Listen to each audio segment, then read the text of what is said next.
राजापुर नामक गांव में ईश्वर नाम का एक जमींदार रहता था। उसकी रानी नाम की पत्नी थी। ईश्वर दुनिया भर से कीमती रत्न खरीदता था और उन्हें अपने पास रखता था। वो उन पत्थरों को ग्रामीणों को बुला बुला कर दिखाता भी था।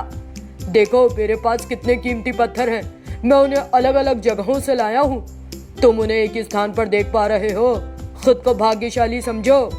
उन सभी ग्रामीणों ने उन कीमती रत्नों को देखा और चकित रह गए, क्योंकि ईश्वर इन महंगे महंगे रत्नों पर बहुत पैसा खर्च कर रहा था। उसकी सारी संपत्ति बिक गई। अब तो ये हाल था कि उनके पास घर में खाने के लिए भी नहीं होता था। एक दिन, सुनो, तुम इन पत्थरों पर कितना पैसा खर्च कर रहे हो, घर की स्थिति को समझते ही नहीं। हमारी जमीन पर काम करने वालों को ठीक से पैसा नहीं दे पा रहे हैं हम। एक दिन कहीं सड़क पर ना आ जाएं। अपनी शौक को छोड़ो, इस पर काबू रखो। देखो रानी, ये कोई नहीं देखता कि हम क्या खाते हैं। लोग केवल यही सोचते हैं कि हमारे पास कितनी दौलत है। ये कीमती रत्न ही तो बताते हैं कि हम कितने अमीर हैं। उसकी बातें सुनकर रानी चौंक गई। फिर एक दिन एक स्वामी जी उनके घर आए। ईश्वर ने उनका अभिवादन किया और अनुरोध किया, स्वामी जी, आज आपको हमारे घर में आतिथ्य ग्रहण करना चाहिए। ठीक है मेरे लड़के, खाना बनने में थोड़ा समय लगेगा स्वामी जी। इस बीच आप मेरे पास मौजूद कीमती रत्नों पर दृष्टि डालें। स्वामी जी, ये इस दुनिया के सबसे महंगे रत्न हैं। मैं इन रत्नों को अलग अलग जगहों से खरीद कर लाया हूँ। स्वामी जी हंस पड़े। हंस क्यों रहे हो स्वामी जी?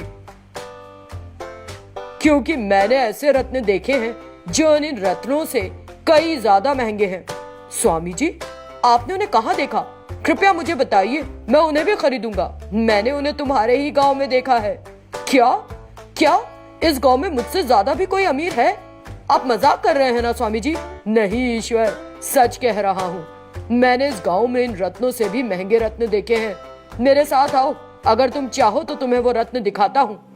ऐसा कहकर स्वामी जी ईश्वर को एक गरीब के घर ले गए और उसे एक पीसने वाली चक्की दिखाई। इधर देखो ईश्वर, ये है सबसे महंगा रत्न।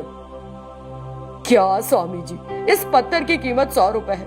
आप कह रहे हैं कि एक महंगा रत्न है? तुम्हारे पास जो रत्न है वे किसी काम के नहीं, लेकिन ये रत्न घर के काम के लिए बहुत उपयोगी है। तुम्हें तुम्हारे रत्नों को सुरक्षित रखने के लिए बहुत पैसा खर्च करना पड़ता है, लेकिन इस पत्थर के लिए ये जरूरी नहीं। मेरी नजर में ये बहुत महंगा रत्न है, बहुत महंगा। मेरे रत्नों को देखकर तुमने मेरा अपमान करने की सोची और मुझे यहाँ ले आए। ए स्वामी, अब मुझे सब कुछ समझ में आ गया। तुम एक ढोंगी हो। तब स्वामी जी ने वहाँ काम करने वाली 2 महिलाओं को बुलाया। दोनों महिलाओं ने वहाँ आकर उनका अभिवादन किया। जरा जाओ और अपने घरों से पत्थर की चक्की ले आओ।